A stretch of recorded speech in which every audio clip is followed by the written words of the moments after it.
le jour où j'ai failli mourir. Bon, peut-être que j'abuse, mais cette histoire s'est réellement passée. Samedi 16 avril 2022. Alors que j'étais invité à une soirée chill, détente, chez un ami, pas trop loin de chez moi, une chose horrible arriva. Mais avant tout ça, j'étais passé chez un ami qui s'appelle Mathis pour déposer ma moto. Il était 19h30. Hors de chez Mathis, tout s'était bien passé et on est à pied. J'avais deux amis qui étaient en scooter, dont un qui était jeune sapeur-pompier. Vous allez voir que cette information est très importante pour la suite de l'histoire. Qu'on marche tranquillement jusqu'à arriver à un CD de passage. Nos amis en scooter qui avaient pris de l'avance, qui est logique, arrivent à fond sur nous.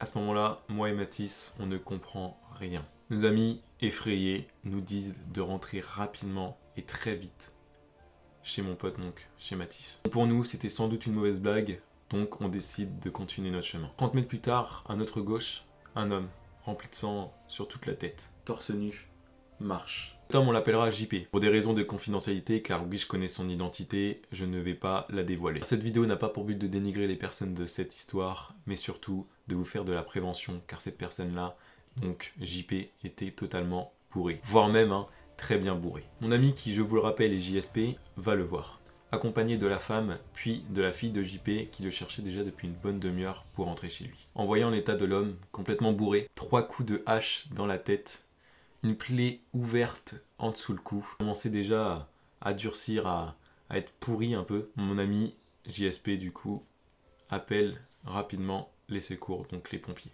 Nous, pendant ce temps-là, on a essayé de le rejoindre, mais il nous a dit de pas nous approcher, donc on continue notre chemin, direction la soirée. Donc pour rejoindre la maison où se passe la soirée et où on était, il faut traverser un parc. Pendant ce temps-là, je vous rappelle, mon ami JSP est toujours avec JP. Mais comment s'est-il pris ses coups? Par qui? Pourquoi? On se pose énormément de questions. À côté du parc se trouve un rond-point que nous devons traverser obligatoirement pour aller à la soirée. Moi, accompagné de Mathis et de 3 autres amis qui nous avaient rejoints entre-temps, leur expliquons la situation. Tous les 3 étaient totalement sous le choc de ce qu'on leur avait raconté. Franchement, ils y croyaient pas et ça peut se comprendre parce que quand ça se passe dans la vraie vie, on n'y croit pas, mais c'était bien réel. On marche, une bonne centaine de mètres, on arrive au rond-point et là, une deuxième personne fait son apparition. Cette fois-ci, cette personne était remplie de sang, oui, mais pas que de la tête.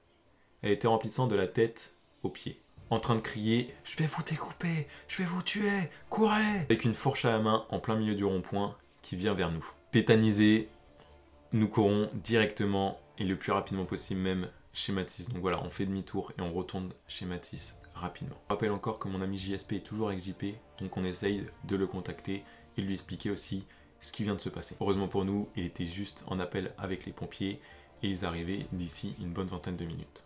30 minutes plus tard, les secours sont arrivés, la situation s'est calmée, on va pouvoir tranquillement retourner à ce qu'on devait aller faire au départ, c'est-à-dire aller à la soirée. Sur la route, on revoit la deuxième personne qui avait la fourche à la main en train d'essayer de planter les gendarmes. Bien évidemment, cette personne n'a rien fait car elle aussi était bourrée. On apprendra ensuite que toute cette histoire commence d'une bagarre entre 2 frères, car oui, c'est 2 frères, donc JP puis la personne avec la fourche étaient frères et ils avaient trop bu, ils étaient très alcoolisés, ils sont donc battus avec une fourche et des haches. Les 2 frères ont ensuite été mis en garde à vue et quant à l'autre a été envoyé directement aux urgences parce qu'il était vraiment trop blessé. Certaines personnes bien évidemment ont porté plainte envers la deuxième personne, donc envers la personne qui avait la fourche, car cette personne-là a aussi essayé de courser des vieilles dames, dont une qui gardait des enfants chez elle, et donc ça pouvait être aussi très dangereux pour ces enfants-là. Donc voilà les petits potes, je vous ai raconté cette anecdote, car tout simplement, c'est quelque chose qu'on ne voit pas tous les jours, clairement, et peut-être que même certaines personnes ne verront jamais de leur vie, des personnes avec des fourches plein de sang, plein milieu d'une route, franchement,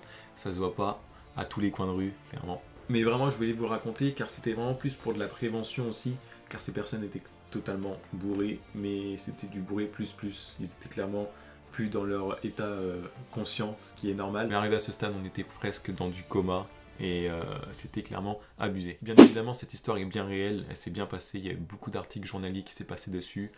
On était une bande d'amis à voir cette scène devant nous et franchement, on a tous été choqués clairement. Bon, bien évidemment, après on a bien rigolé, on a passé une bonne soirée, mais quand ça vous arrive, franchement, ça vous fait peur. Franchement, ça vous fait peur. Voilà, c'est pour ça que je voulais faire cette vidéo aussi de prévention. C'est aussi vous raconter une vraie chose qui s'est passée. Et en plus, c'était il n'y a pas longtemps, c'était il y a moins d'1 mois, c'était il y a à peu près 3 semaines. Et aussi la prévention de, voilà, l'alcool c'est bien, voilà, pour les jeunes et tout, même pour les anciens. mais vraiment à consommer avec modération, car ça peut faire délirer certaines personnes, voire tuer des gens, comme ça a failli de l'être à ce moment-là. Bref les petits potes, on retourne dans la joie et la bonne humeur. J'espère que cette vidéo vous aura plu. N'hésite pas à me le faire savoir en lâchant ton plus gros pouce bleu, à me dire aussi si toi tu as des anecdotes très croustillantes, à me le dire en commentaire, ou sinon allez me rejoindre, à me follow sur Instagram, tu m'envoies un DM, je dis ouais voilà, il m'est arrivé ça, et pourquoi pas, si elle est cool, je la dis en vidéo, et comme ça fait partager aussi des anecdotes à toi, et franchement ça peut être vraiment super cool. N'hésite pas aussi à t'abonner, à activer la cloche de notification si cela n'est toujours pas encore fait les petits potes, c'est très important, ça soutient la chaîne, c'est que du plus frérot. Et puis bah moi je vous donne rendez-vous dimanche prochain pour une nouvelle vidéo, c'était Ethan, ciao ciao.